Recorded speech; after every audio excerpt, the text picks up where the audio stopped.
Hey guys, Jeff the Mission Rojas here, and I got my man Speech. What up, Speech? Schmouse going people. And pretty much tonight, guys, we're going to talk about relocating in life. And tonight's guest, in a sense, is Speech himself. So, Speech, say what's up. How's it going, people? But yeah, man, guys, the reason we're having Speech on as the actual interviewee is we're talking about relocating in life. And Speech, as some of you guys may or may not know, moved from Vegas out to Alaska. So, Yeah. real quick, Speech, just give us kind of an overview on just your motive and how it's going and why. Just a quick overview. All right. So back in Vegas, everybody knows that the job scene in Vegas is ass. So that was kind of a big motive. Um, and then all my friends, I mean, other than Jeff, really, my friends were gone. They went to go to college, or went to California to do something, or went to Ohio, or went to different places. Everybody was already kind of leaving. And then also, I felt like Vegas was not so much corrupting me because I was already corrupt and I'm still corrupt, but kind of influencing me into a dark path that I no longer wanted to be in. Um, and it's not really, it wasn't the people I was around. It was just the mentality I kind of had to have, doing some of the certain things that I was doing in Vegas, and I kind of wanted to get away from that. So yeah, definitely moving out to Alaska. I mean, I'm not running in those same circles anymore, so definitely that's been good. I've kind of found myself, and with the help of a couple of the friends that I have out here, definitely found a way to accept my past and understand that I can change it. And shout outs to one of my really good, well, one of the friends that I had out here that we kind of are off and on talking or whatever. Definitely got me to trust females again, and yeah, but definitely being in Alaska has helped a whole lot. Okay. Other than being homesick, of course. That just sucks. So pretty much the reason you moved out of Vegas is, opportunities are very small, and like you said, and I agree, Vegas's economy is kind of shitty. So job opportunities as well are kind of shitty. And the Yeah. sad thing about Vegas, it's not what you know, it's who you know. Ooh, You could have a master's degree in whatever topic, but if somebody knows the general manager or the hiring person, the person in charge of hiring, they get the job first, no matter how much of a dumbass they are. no problem. Yep, and This those are is the dumbasses that'll start leading people too. Yeah, it's an issue. exactly. But okay, so pretty much what I want to ask is, now that you've moved out of Vegas, man, how's it going? What's the difference? What are the key differences, honestly, between having struggled out in Vegas and now struggling out in Alaska, because life is a struggle in itself. Yeah. Um, people are definitely different. Where in Vegas, where I was checking over my shoulder constantly, and you didn't mean mug me in Vegas. I would call you out. There was a problem. If there was a problem, we would settle that problem. You didn't talk shit about me in Vegas. That didn't happen either. I would, there would be repercussions. There was definitely a lot of hostility where, you know, in Alaska, it's not really that serious. I mean, motherfucker, we have our problems too. People be shooting people out here, and you have your territories and things you can and cannot do. The Samoans are fucking crazy out here, but it's not nearly as bad. Everybody is a lot friendlier. Nobody wants to kill you for your stuff all the time, every single fucking day. Oh, okay, I see. And Yeah. speech, I'm just throwing this out there. I know I myself have pretty much been in Vegas my whole life, but if you got any questions, man, throw them out there. Well, I remember, especially moving from Florida to Vegas, I was always nervous about meeting people. And then once being in Vegas and becoming the person that I became in Vegas, meeting people, talking to people, things like that was second nature. I mean, literally, I was a hustler as a profession. I literally was a professional hustler. It's what I did. And then I was also a gym rat. I mean, we were martial artists. We grew that confidence. And so, coming from Vegas to Alaska, wow, yes, it was definitely a change in scenery. I wasn't that scared because I came out here with a couple people and met a couple people out here, and I like to keep my circle small, so I don't really need a lot of people. So definitely somebody being kind of rooted as you are, do you think you would be able to handle it just to get up and go?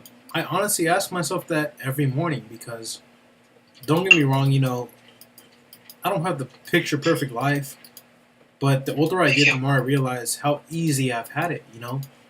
I got a mother who would pretty much put me before the world. And though she's a little ignorant towards most of the struggles that I go through, Generation but gap. yeah, generation gap. She does her best. And honestly, I ask myself that every day, but when it comes down to it, man, to answer your question, I feel that I'd be okay. Because I've always had that undying question of, you know what, what's it like to be out on my own? What's the world got out there for me? You know, what else is there besides what my mother has told me is there? Ass kicking. That's what the fuck it is. You know, So, asking, yeah, and finding out. So I think I would make it, and I'm not, you know, claiming that I'm some bad mofo or anything, but the fact is that, you know, I'm training martial arts, and I can take care of myself in a physical altercation, but as well as that, you know, I've pretty much learned how to analyze situations and seek the better outcome. I'm thinking. I'm asking. Definitely not physical situations. I mean, I've rolled around with you. We sparred and all that stuff. I don't. I know you can handle yourself like that. I'm talking about more of like I get homesick. I don't have any of my day ones. You know, I don't have any of those out here. I don't have you out here. I don't have my ex girlfriend out here now. I don't have my boy Jay. Shout out to my boy Jay. Even though you was slacking motherfucker, still love you. For real. I don't have any of those people anymore. I don't have the groundedness that I have. I just kind of picked up, had a couple people, and I didn't even really know these people. I kind of just like threw myself into their lives, and they accepted me, and I moved out here. It was literally, if that wouldn't have worked out, which it didn't, I'm not with those people now. I don't know how, I could have done it without the people I have now, and especially the training. I mean, the mentality of it is, what if nothing would have worked out and I would have been out here by myself, 10,000 miles away from everybody? I don't have I don't have family out here. I don't have anybody that and my family's not rich. I don't have somebody that can just drop $2,000, $3,000, $5,000, $10,000 to come and get me or to come and help me. I don't. It's something kind of physically or emotionally exhausting thinking about these things, and you kind of have to. It's definitely something that I was more asking about because, again, like you said, you really didn't have to worry about any of that. You've been as much of a hard life that we had to live in Vegas, because Vegas is hard, people. It's not an easy lifestyle to have. It's not. Being by yourself, even though I'm in a great, I was in a great place, and Alaska's fucking awesome. Alaska's beautiful. Alaska's nice. The people are nice, and all these other things. It's definitely a mentality of not having your day ones around. You don't have anybody that's going to be able to just pick you up and carry you if you need to be carried. So, pretty much, it's about getting out of that comfort zone, right? Exactly. Okay, I see what you're saying. And I feel you, man. Honestly, when you put it like that, I honestly feel like I could still make it, man, because I want to pursue better things in life, and I feel like nothing could prepare you more for life and better for life than dealing with the struggles of life. So, given the fact that I've had most things handed to me through my mom because she kind of caters to me, I feel like if I met some true struggle, that would only make me stronger. But what you're saying, man, is of leaving that comfort zone, that's definitely tough, dude. Definitely fucking tough, But let me ask you, man, how was it for you to leave that comfort zone? How did you feel when it came time to be like, okay, you know what? I'm a fucking grown man. This is what I'm going to do. This is what I want to do. How did you feel, man, when you made that choice? Well, I made the choice. It was after, me and the people I came out here with, we had some issues and we needed to get out. And, we had started getting out, and I was, they left. They left before I did. I left in December. They left in September. So I was pretty much on my own, even though I had you and I had my other people out there, at nighttime when I was at my house, I was on my own dealing with different situations that could have potentially got me killed, dangerous situations. And I was on my own. everybody was gone. You know, the people that I had entrusted my life and, you know, I had protected and ran around with, they had moved to Alaska. And this was pretty much on the basis of, yeah, we'll find a place and we'll get you out. You know, you come out here and you can live with us. So I started hustling, get my money up and all that stuff. And, you know, I had made the decision right before they left. You know, I made the decision, like, if it goes down, this is what I'm going to do. And, you know, my dad was all like, you know, you're not going to go. You're just not that type of person, this, that, and the other thing. And, you know, at first I kind of believed him, especially because that's kind of how it went. I mean, when the first time I moved out, I was out for a year, and then I came back because some stupid shit happened. And then I moved out again, and then I had to move in with my dad because he got injured, and, you know, I had to be with him for a while. And then, you know, coming to Alaska, I knew I didn't have that opportunity, that possibility anymore to move in with somebody if I needed to. Especially coming out here at first, I didn't know anybody, you know. And it was definitely really, really hard leaving it. It didn't hit me. It wasn't even like when they hit me up, it was just like, yeah, this is going to be this, sign the lease, fax me the lease. I faxed them the money. You know, I talked to the landlord, you know, we got everything set, security deposit, everything was ready. I was ready. You know, everything was set. I was going to move out there. It didn't hit me until the day of when you drove me to the airport, and my dad didn't even get out of bed to give me a hug or anything because he didn't think I was going to go through with it. And then leaving you and my dad and everybody behind and getting on that plane, and when I hit Utah, it was just like, holy shit, I'm gone. What the fuck's going to happen now? And I kind of panicked, you know, that shit hit me. And I remember that day, dude. When I left you at the airport, it was like, fuck, dude. Because, John, we kicked it every fucking day, dude. We lived about almost 6 miles apart. Almost. Yet every day, hey, John, you awake, motherfucker? Speech, you awake, motherfucker? Hey, I'm on my way, motherfucker. We're either going to train or we're going to get high, but get your ass the fuck up. We're kicking it. Yeah. And when I drove you to the fucking airport, man, it was like, fuck, dude. It didn't I felt like I lost a brother, right, man. It just hurt. I gotta be honest, man. It fucking hurt, dude. And then especially it wasn't until you lost your first fight. Combination with that and our adoptive mother being murdered. That's when I started getting homesick. That's when I started developing the feeling that if I were still there, none of that would have happened. Everything would still be the golden life that I had left back. Even though, you know, of course, I didn't have the greatest life, but I had things together. I had plans. We had things in motion. We had certain things that we were going to accomplish if I would have stayed. And it definitely affected me to the point where if I wouldn't have left, maybe I could have made a difference. And I remember that because I remember when I posted that video of after I lost my fight and came home from the hospital with a broken arm, a lot of people hit me up, but the one that touched me the most was you because you came at me with some real shit. If I remember correctly, man, you said something along the lines of, you were just so apologetic, like, dude, I'm like, bro, I'm so sorry, man, I wasn't there to help you train for this flight. I feel like shit. I feel like your loss is my responsibility because I wasn't there to help you. And it's like, dude, there's no animosity. I fucking love you, brother. You know, things happen, and I took a fight on short notice. It's not your fault. But you took it so personal, man. Like I did. What I felt was that the things that I knew you should have been doing weren't being done because I wasn't there.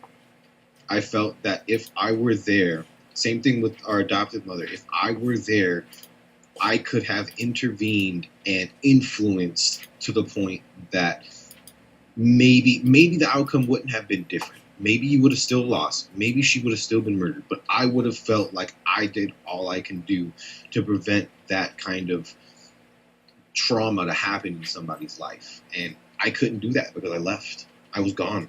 And, you know, I felt really, really bad because I kind of left everybody high and dry. It's not like it was, you know, all of a sudden I got a, you know, call 2 weeks later. I'm, you know, packing up and moving. You know, and I definitely felt bad, and that's definitely something that kind of still to this day weighs on me. Being out here, you know, definitely an issue of being able to influence things that I can't because I'm out here instead of being out there. That's crazy, man. How badly does that affect you, though, knowing that, some of your certain friends, most of who you really truly care about, are dealing with certain situations here, but you're so far away that if you were here, you could help, but the fact that you're not, intervenes with all that. How does that affect you, man? Well, you know me, I'm hard as fuck on the outside, so nobody really understands these things unless I explain it to somebody. Nobody, I mean, especially like let's say like this when the very first time you don't even have to bleep this out. I don't even know if she watches or not, but if she does watch, I hope you understand. But the first time when it got to the point where uh, she had to go and she was just making bad decisions and this, that, and the other thing. And, she had been through a breakup and all this, a bunch of different things happened. But when it had gotten to the point where, me and, the rest of my family that we had, that we built, got to the point where it was just like, we lost this family member. She's not who we thought she was. She's affecting us badly. It pained me. It literally, I sat at work and I had to go take 3, 4, 5 breaks and smoke a cigarette because if not, I was just going to break down. But nobody knew that. Nobody understood. I would go to work and be happy, and especially because I was working at Silver Gulch, brewing, and enjoyed my job, and I was around people that were trying to get drunk and trying to drink fancy beer and doing this. I always had a good time, but when it gets down to actually speaking about the things, that's where I kind of break down, and when I actually have to start accepting it and realizing that this is because of my decision to try and better myself, I can no longer help the people I was trying to be better with.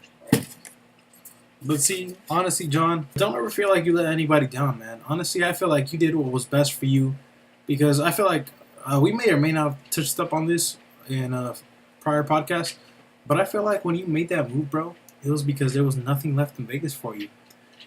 Our economy was shit. Job opportunities were shit. There was nothing, man. You moved out on a whim, and I respect that. That's where we defer. Excuse me.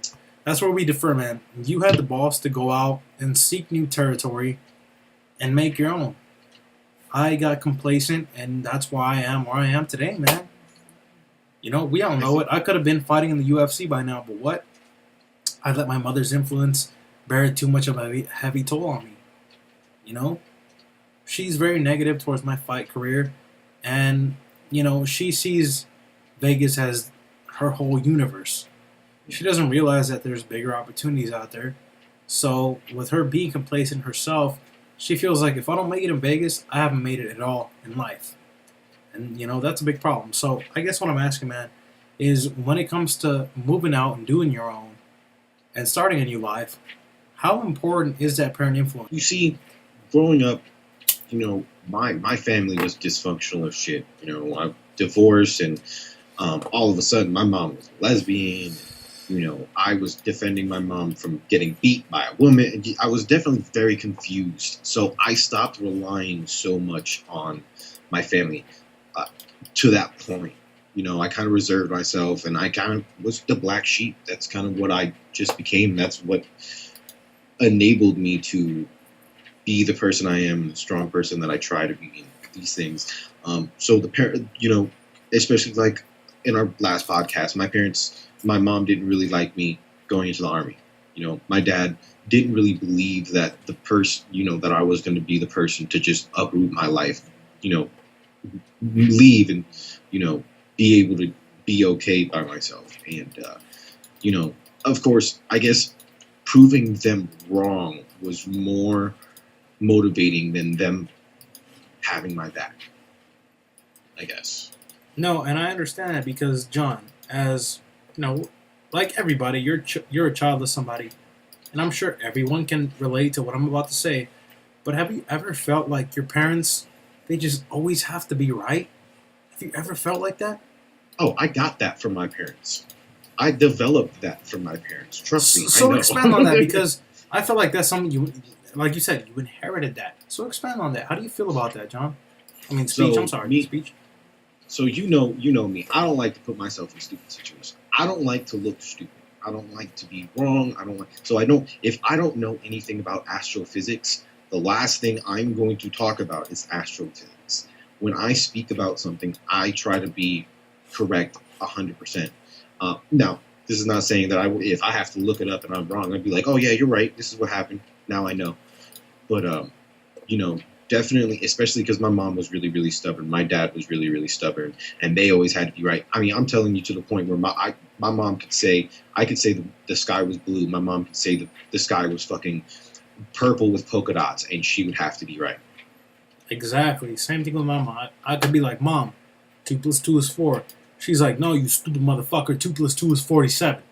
Yeah. And I just kind of got to deal with it because that's moms, you know? Yeah.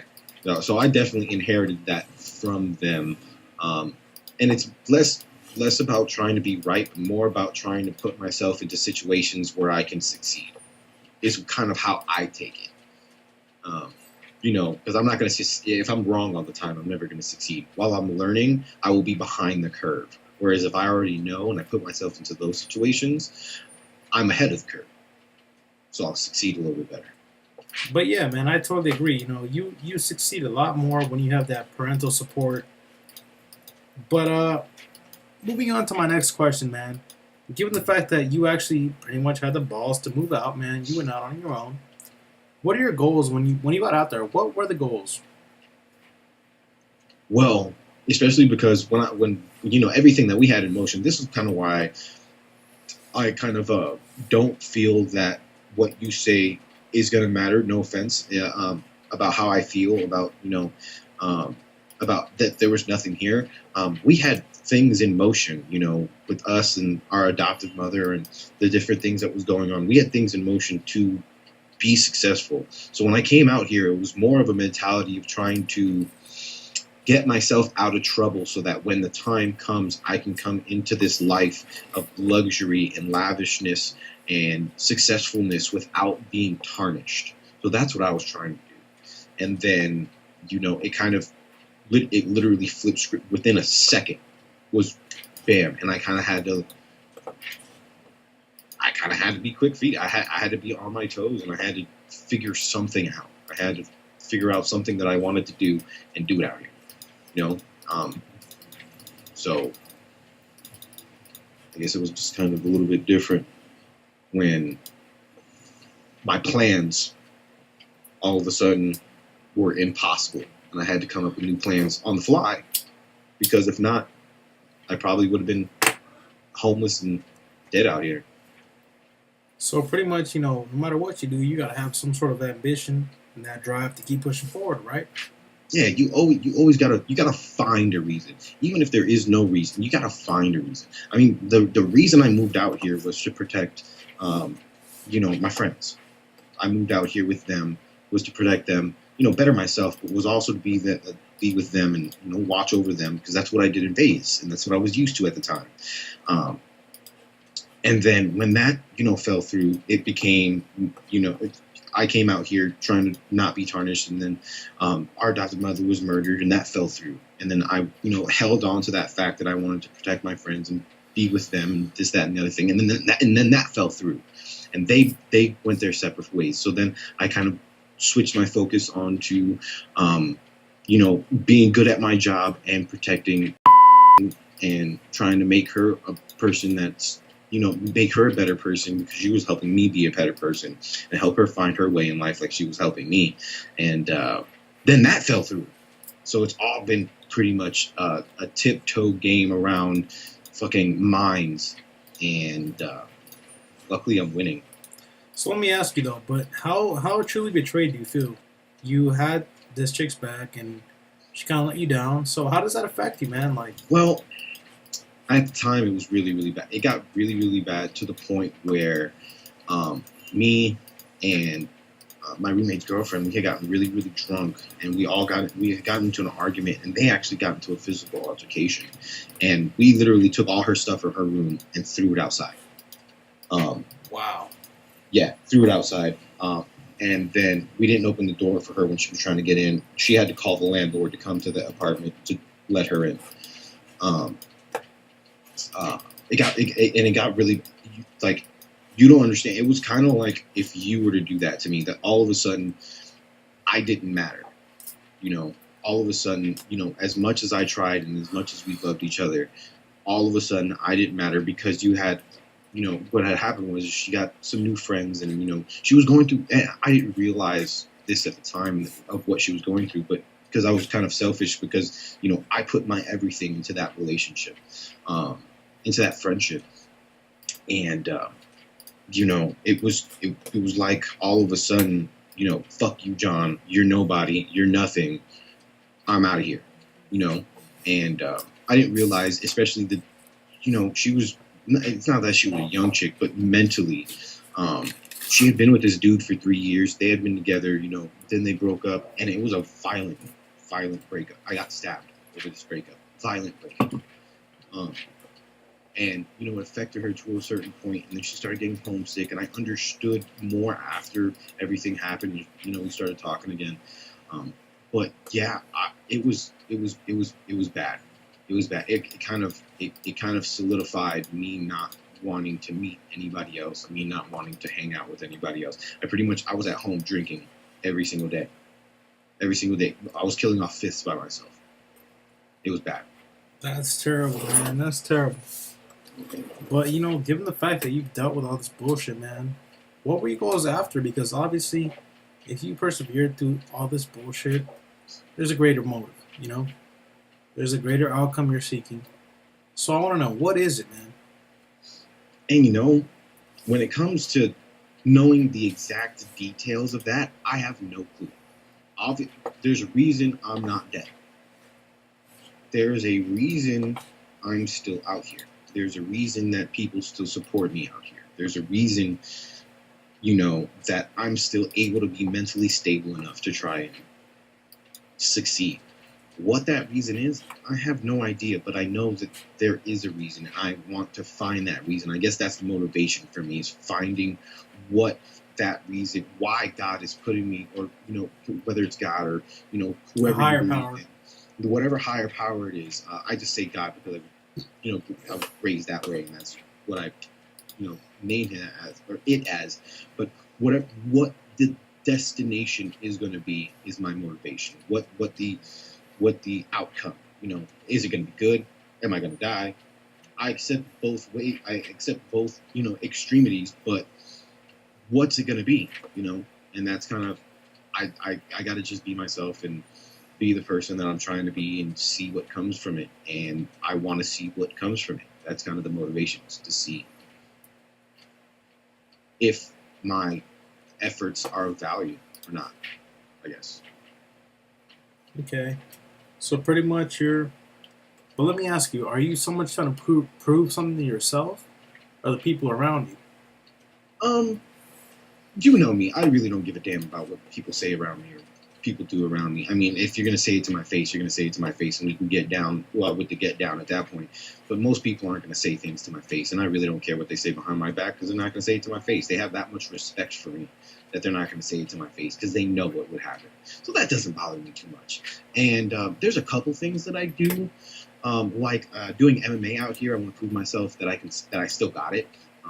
And learning, craft liquors and craft beers and things like that. Learning, different points of sales and the sales industry and all that stuff. I, try kind of to prove it to myself, but it's more of understanding why. There's a lot of times where I could have given up, or I could have been killed, or, I could have been nothing, nobody. I could have taken help that would have, shit. I remember a week into me being here, I had a boy hit me up that has his own business now, offer me to buy me out of my lease, fly me out to Vegas, and give me a job. And I said no. I want to know why. I mean, I understand that it's for me and I want to better myself, but I want to understand why I'm trying to do these things, because I don't know if I can. Exactly. So let's dive a little deeper into that. How do you deal when, you come across motherfuckers, especially now, you're in a totally different land, you have none of your people around you. How do you, what I'm saying, how do you differentiate those fakes from those reels? How do you know when an opportunity is real and it's up for grabs? And how do you know when somebody's just trying to, pull your leg, trying to make a joke at you? I kind of, I know what I'm worth. I know my value, especially in a job aspect. Me and Camden, one of my roommates, we have worked together. Whether he was my boss, whether we were coworkers, whatever it was, we have worked together for pretty much since I moved out here. Yeah, we've made companies out here millions of dollars since we've been out here. Millions. I know what my worth is. I know what I'm able to bring to the table. So that, at a work aspect, you can't really pull my leg. I'm more likely to influence you than you are to influence me. So that doesn't bother me. People wise, I don't really have people out here. I don't want people out here. I mean, there's like a couple friends that I've met, and obviously I have Camden and his girlfriend. And they're here for me at all times, and I've lost people here too, obviously. But I keep my shit in a small little circle, because if not, that shit can happen. Shit like dealing with fake people can happen. And I try not to be wrong, and trying to be right at all times. I try to not put myself in that situation so that doesn't happen, because I don't know everything that I've repressed, everything that I mean, shit. You remember how much I loved to hit things and throw people around and slam people. I haven't done that in 2 years. I haven't gotten any aggression out in 2 years. I don't know what would happen if all of a sudden I snap. I don't know. So I try to avoid those situations as well. And when it comes to, I guess, relationships, again, I haven't really put myself into that situation because I don't want to be in that situation. I'm still kind of, in love with the person I was with back there. And I even though whether that may never happen again or not, or, whether she's happy with somebody else or not, or whatever may happen, it's still something that I'm not personally ready for, so I don't have to worry about that either. I mean, I guess I just set myself up for success as much as possible. So pretty much seek the greatest outcome, stay positive, and just Yeah, do you, right? Yeah, I mean, it's pretty much where it comes to, is to do you. You got to make sure you have you. And as much as I try to do for other people, I mean, there's times I'll be broke coming to money, and the first thing I do is worry about other people, or bettering everybody's situation rather than my own situation, and get myself a fat sack and a big ass bottle, and doing this, that, and the other thing. That's just kind of the person I am.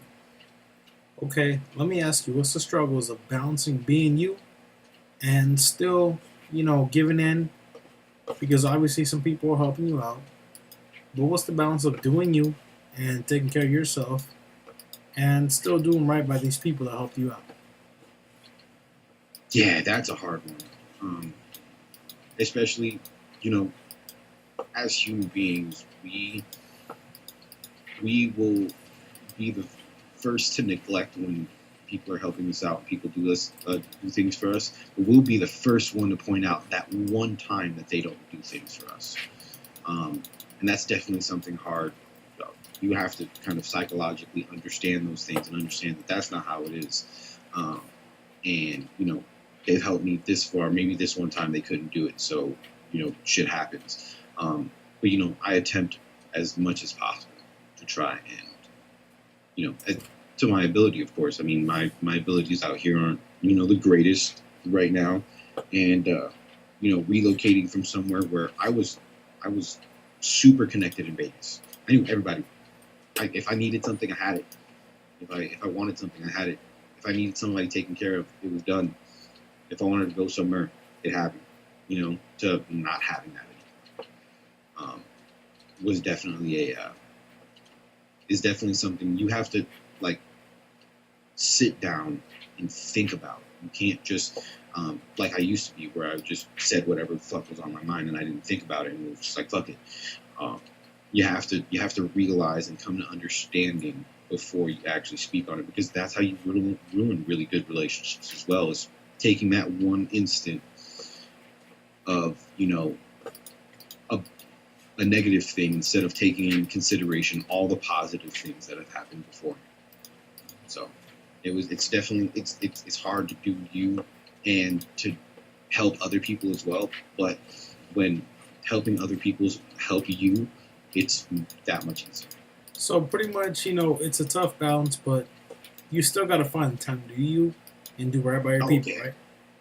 Oh yeah, there's times where I'll be like, yeah, I'll handle my responsibilities, but instead of going by a half gallon, I'm gonna go buy myself a rack of beer and a fat sack because I feel like I deserve to go ahead and smoke my face off, rather than providing for everybody at that one point in time.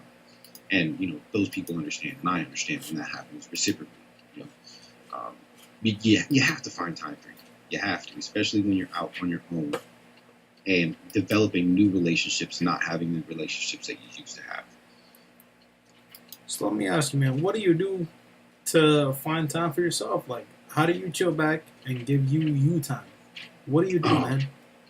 it used to be really really hard because everybody was a stoner at my place. Everybody smoked weed.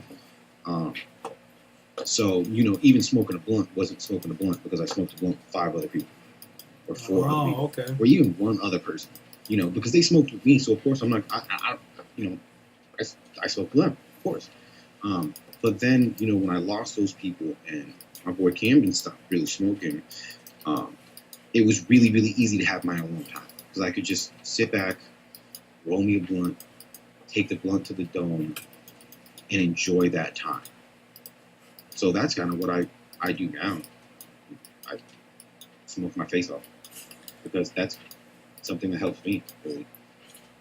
Well, what about besides smoking, man? Because Vegas, we got paintball, we got the pinball arcade. We got a bunch of shit, man. What else is there besides smoking? Any extracurricular activities or anything? Other than you're running and you're walking and those things. I used to run a lot back when the whole thing was going down. I ran a lot. I ran every day. I would be up. I'd be up all night, and then at 7 o'clock in the morning, I'd go run for an hour, and then come back, and then go run. I remember I was running 3-4 times a day because of that shit. But the scenery out here, being able, and I didn't appreciate it until I started driving back and forth from Wasilla to Anchorage. The scenery out here and just taking in the untouched land. That's really nice. That's really a good thing to see, and it kind of brings you into perspective of you know you're untouched as well. As much as you're scarred and your the issues have affected you physically and mentally and emotionally, you know the scenery out there, the mountains, the landscapes, the animals that you see, things like that. As much as we're an influence to that landscape, it's still untouched, and that's kind of something that's really nice now. Especially just going out for a fucking drive, it's fucking awesome. No kidding, man. So pretty much these drives are like, in a sense, like stress relief, dude. Like it sounds to me Oh like you yeah. get a nice kickback, man. Like you get to just cruise and just roll, and man. and you Like got good nothing scenery. but open highway. I mean, for hundreds of miles, you're just there looking at mountains and seeing moose on the side of the road and bears and different animals, that bald eagles. I've seen more bald eagles here than I ever have in my entire life. I mean, it's fucking awesome. It's fucking great.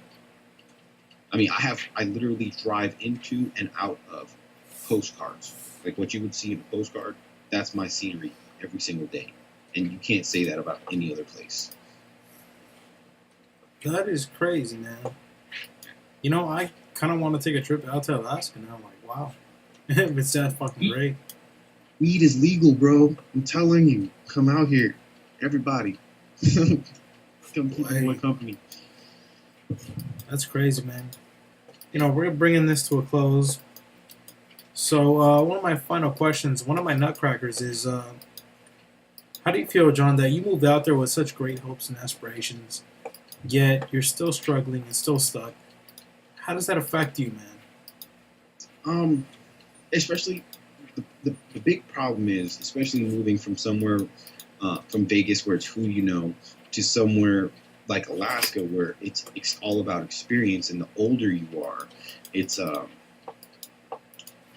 it's definitely an issue struggling wise, just because I know what I mean, I have more managerial experience running the gym with you than most people have in their entire lives. You know, I've controlled and taught and led and, you know, managed more people than most of these stores out here because they're small mom and pop businesses.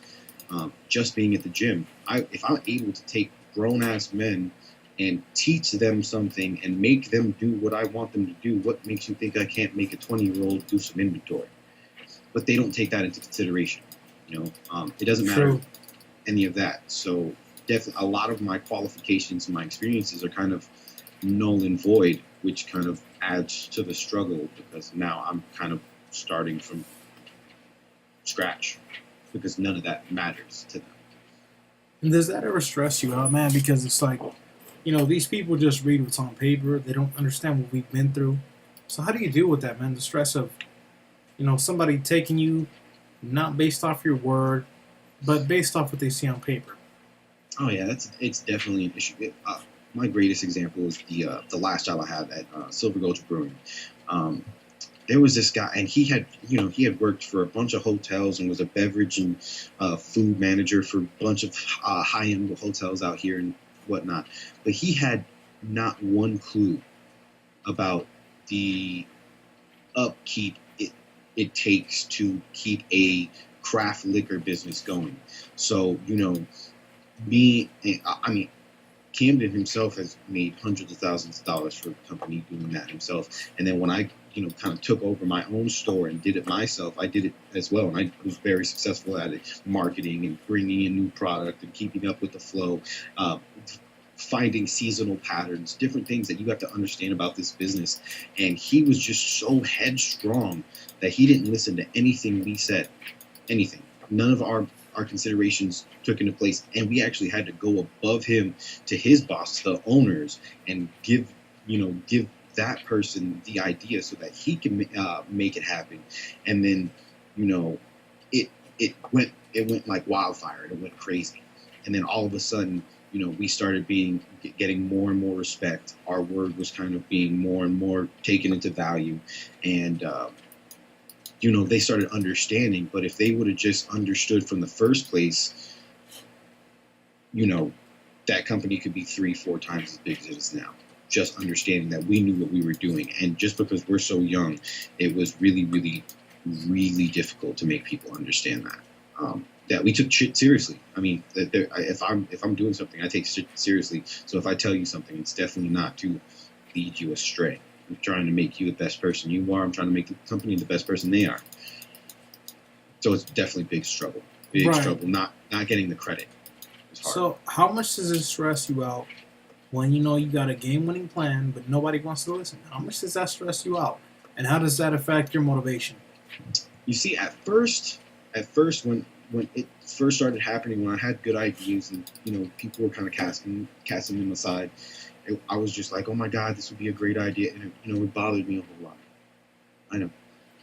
It bothered me a whole lot. But then when I understood that my ideas were good and they started to actually work and, people started realizing it, when people afterwards that people started discrediting my idea, I would say, fuck it, I'm going to let you shoot yourself in the foot because eventually my idea is going to come through either way. So that's kind of the mindset that I took on after that. Okay. So, fuck, I'm going to let you shoot yourself in the foot. Fuck it. And I can't blame you because, you can only help those who want to help themselves, right? Exactly. And that kind of brings me on a question for you is definitely, obviously, we both were people that had a lot of help from outside people. Do you think that, especially in your fight career, do you think that you're going to be able to do as well if you don't have those kinds of people around you? You know what? That's a very good question, man. That kind of hits home. But to be honest, I think, and this is no disrespect or a diss to anyone who has helped me with my career and everything I tried to achieve, but I feel like I would honestly do better if I didn't have all the help that I have now. And let me explain what I mean by that is In the sense of a struggle, I would truly know what it's like to have my back against a wall with no backup, no help, and only then would I learn to truly hold my own. If I have somebody babysitting me all the time, taking care of me, I'm not going to learn anything. I'm going to learn to rely on somebody. Hmm. So I feel like, you know what, when it comes down to it, and again, no disrespect to anybody, but it's on me. I feel like if I didn't have all the help that I have now, I honestly feel I'd do even better. Because I have to admit, I've had a lot of help that most fighters don't get without paying big bucks. Yeah, And in the long run, I've kind of taken that for granted. I realize that now. I didn't you take it milk as the fuck serious out as of I it. should have. I did too. Yeah, we kind of both had because by this point, we could have made a name for ourselves. We could have done something with our lives as far as becoming pro fighters. Hmm. But I personally took it for granted. I got comfortable. Like, you know what? Oh, check it out. I got black belts training me. Haha, what's up? Little do I know is okay. Well, so do these pro fighters, and they have black belts of their own. Hmm. So it's a struggle, man.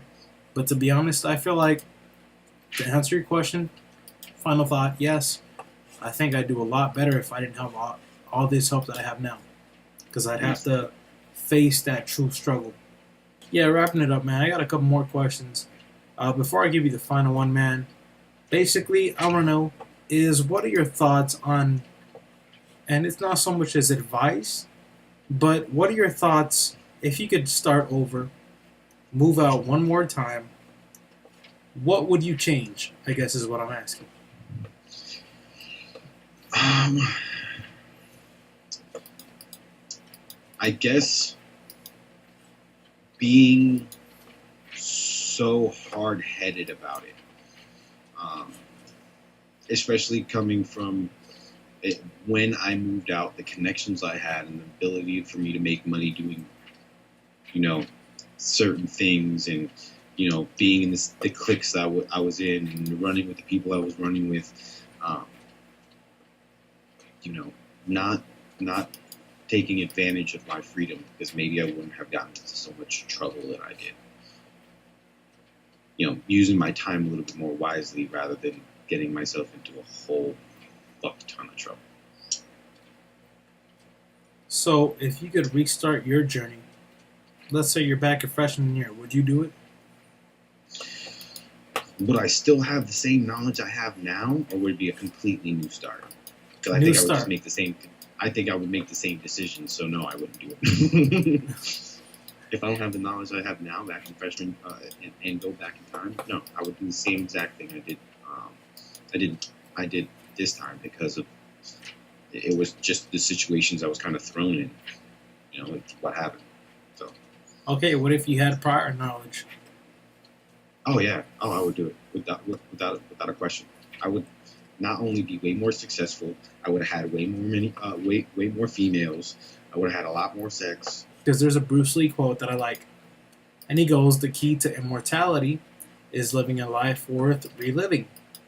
So let me ask you, man, and not to be dark or negative, but if you were to die tomorrow, the life you lived up to that day, is that a life you'd be willing to relive? I think I would, not because I'm super successful or anything like that, because that's not what it's about.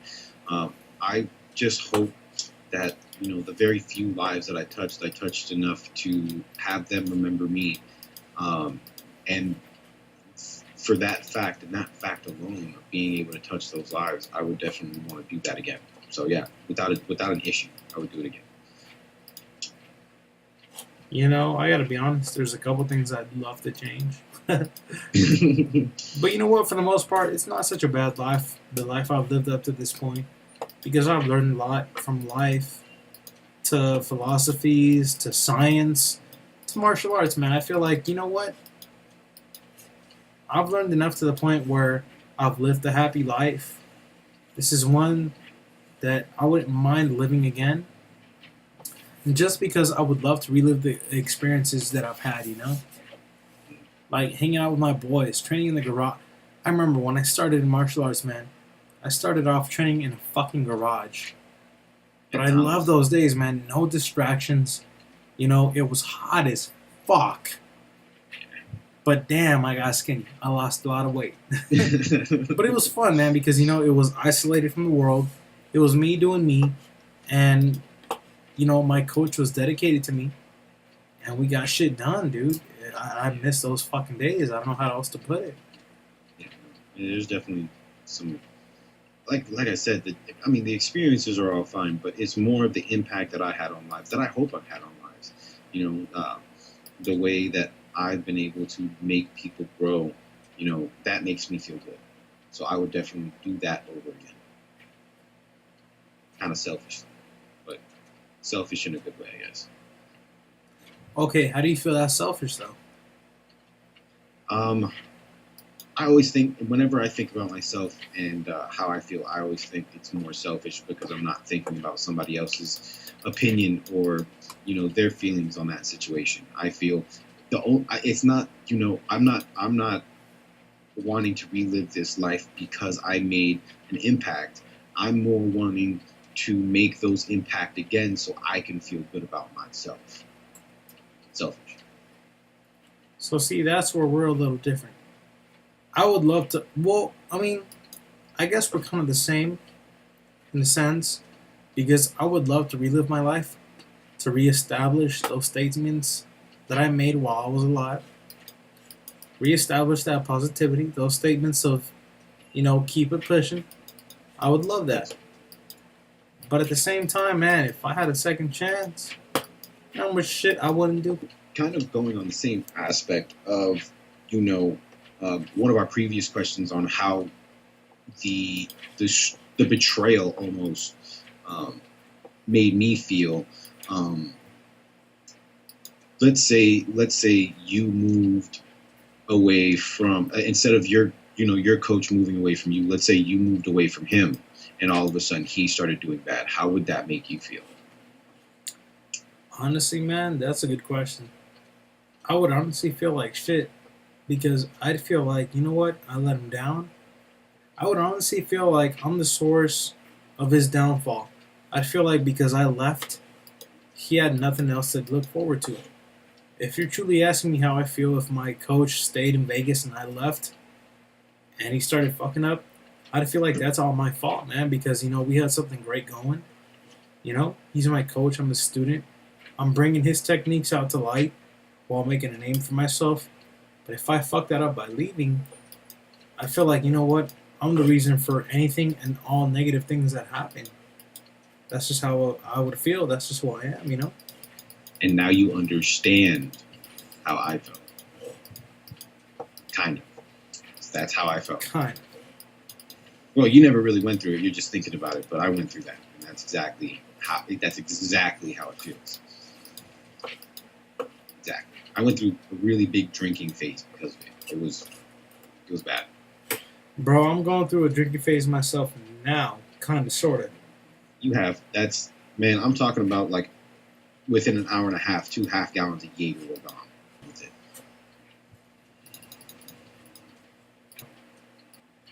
Alright, guys, so we're pretty much bringing it to a wrap. So, my final question for my man Speech, given the fact that he was kind of our guest tonight, Speech, what do you have as far as advice goes for anybody planning to move out, start anew, you know, the whole 9 yards? What's your advice, brother? So my very first tidbit of advice would definitely be have a plan. The very first time I moved out, I didn't have a plan. I mean, it didn't work out horribly, but you know, I didn't have a plan, and I kind of had to be quick on my feet, especially if you're not that person that's super quick on their feet and can think on the fly and, you know, have that hustler mentality. Have a plan. Make sure you are ready for what you're getting into, because, you know, it's different from helping your parents pay for this, that, and the other thing, and, you know, being responsible for your phone bill and your car bill, to all of a sudden being responsible for everything. It's not one piece, it's everything. You are responsible for the entire enchilada, and you got to finish your plate, because if you don't, you're gonna owe somebody big time. So definitely have a plan. Next, keep yourself grounded. Don't go don't go insane. Make sure you have those people that support you. Make sure you have those people that are around that understand. You have to have that base group. A lot of, especially me, I was a big loner. I didn't do a lot of things with a lot of people. Having those people that I could kind of talk to and understand, that understood, at least empathize with me, if not had sympathy because they went through the same thing, was definitely something that helped me. So those are my two kind of tidbits of advice. So you got it from us tonight, guys.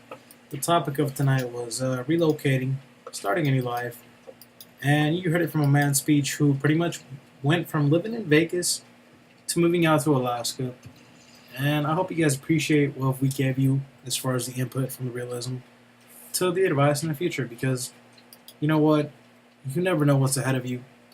But if anything you've learned from tonight's podcast, I hope let it be that, you know what, don't be afraid to be you. Chase your dreams. And like my man's speech said, be prepared. Have that plan B. Don't just go out on a whim. Be intellectual about what you're doing. Seek out a good game plan, and if it seems like the one, then follow through with it. If not, if there's doubts, maybe that's not the one for you. Exactly. Well, thanks, guys. We appreciate you tuning into us.